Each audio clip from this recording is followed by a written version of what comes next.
हमने अभी तक ये समझ लिया है कि एक्सपोजर किस तरह यूज़ होता है, आप एक करेक्ट इमेज एक्सपोज कैसे कर सकते हैं। तो अब हम आ जाते हैं कलर्स की तरफ। हमने लाइट को कंट्रोल करना सीख लिया है। अब हम आते हैं कलर्स के ऊपर। कभी कभार आपके साथ शायद हुआ हो, आपने किसी का डीएसएलआर यूज़ किया हो, कभी आप दोस्त से मांग के किसी शादी में गए हो, तो तस्वीरें सारी बहुत येलो आ गई, या फिर तस्वीरें बहुत सारी ब्लू आ गई। इतनी तो ब्लू लाइट भी नहीं थी वहाँ पे जितनी ब्लू तस्वीरें आ रही हैं। तो इसकी वजह यह है कि आपका वाइट बैलेंस ऑफ था। और वाइट बैलेंस ऑटोमेटिक हो सकता है, हर कैमरा में ऑटोमेटिक वाइट बैलेंस का मोड होता है, लेकिन इट्स कन्वीनियंट। अगर आप कन्वीनियंटली यूज़ करना चाहते हैं तो भले करें, लेकिन अगर आपको पता ही नहीं है कि वो किस तरह काम करता है, अगर आपकी नेसेसिटी बन गया है ऑटोमेटिक वाइट बैलेंस, तो फिर ये कोर्स आपके लिए है और आप सही कर रहे हैं, ये आप देख रहे हैं।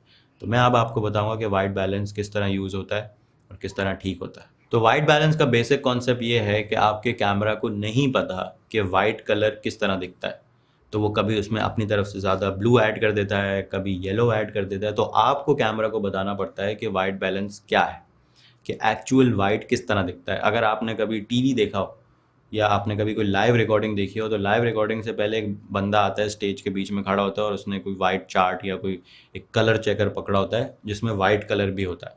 तो इस तरह वो वाइट बैलेंस सेट करते हैं। तो अगर आपको सिंपल वाइट बैलेंस सेट करना है तो आप वाइट बैलेंस की सेटिंग खोलें। उसमें कई प्रीसेट्स होते हैं। उसमें टंगस्टन लाइट का होता है, उसमें क्लाउडी वेदर का होता है, उसमें सनी वेदर का होता है, उसमें फ्लैश का होता है, तो फ्लैश जो कैमरा की फ्लैश होती है। इस तरह काफ़ी मोड्स होते हैं और एक मैनुअल मोड होता है। अगर आपको वो सब प्रीसेट्स में वो नहीं मिल रही सेटिंग जो आपको एक्चुअल वाइट नज़र आ रहा है, तो आप अपनी आँख से देख के उसकी सेटिंग सेट कर दें। केल्विन में मेजर होता है वाइट बैलेंस। जितना कम नंबर होगा पिक्चर उतनी वार्म है। जैसे जैसे नंबर बढ़ता जाएगा, पहले वो येलो से वाइट की तरफ आएगा। ये जो अभी आप लाइट देख रहे हैं, this is very close to white. और फिर वो आगे आगे ब्लू की तरफ जाता रहेगा। इसकी मैं आपको लाइट से एग्जांपल देता हूँ। This is a light, but you can consider the same for white balance as well. तो वाइट बैलेंस समझाने के लिए मैं आपको एक लाइट दिखाता हूँ। ये लाइट है और ये आपको विजुअली नज़र आ रहा है कि ये काफ़ी येलो है। अगर मैं आपको एग्जैक्ट नंबर बताऊँ तो this light is at 2500 kelvin, 2500 के।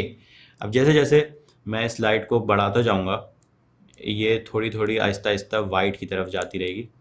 अभी जो लाइट आपको नज़र आ रही है, दिस इज़ एट 4800, और इसका वाइट बैलेंस और हमारे कैमरे का वाइट बैलेंस सेम है। तो this is very close to white right now.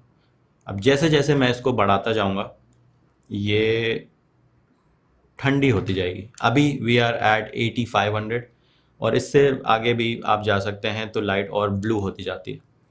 तो this is what white balance is. You can use presets, आप यूज़ करें प्रीसेट, कोई मसला नहीं है। आप अगर येलो लाइट में कर रहे हैं तो आप टंगस्टन यूज़ करें, अगर आप क्लाउडी में कर रहे हैं तो आप क्लाउडी यूज़ करें, लेकिन you should know what white balance means. क्योंकि अगर आपको एडिट में कुछ फिक्स करना हो तो तब भी वाइट बैलेंस को समझना बहुत ज़रूरी होता है। और इसका सबसे इम्पॉर्टेंट जो पॉइंट है वो ये है कि वाइट बैलेंस अगर ऑफ हो तो सबसे पहले आपकी स्किन टोन पे नज़र आता है वो। और स्किन टोन, क्योंकि हम इंसानों को देखने के आदी होते हैं, तो अगर स्किन टोन ज़रा भी ऑफ होती है ना, तो हमें नज़र आ जाता है कि यार ये तस्वीर में कुछ मसला है, ये सही नहीं लग रही। तो that's usually because of white balance.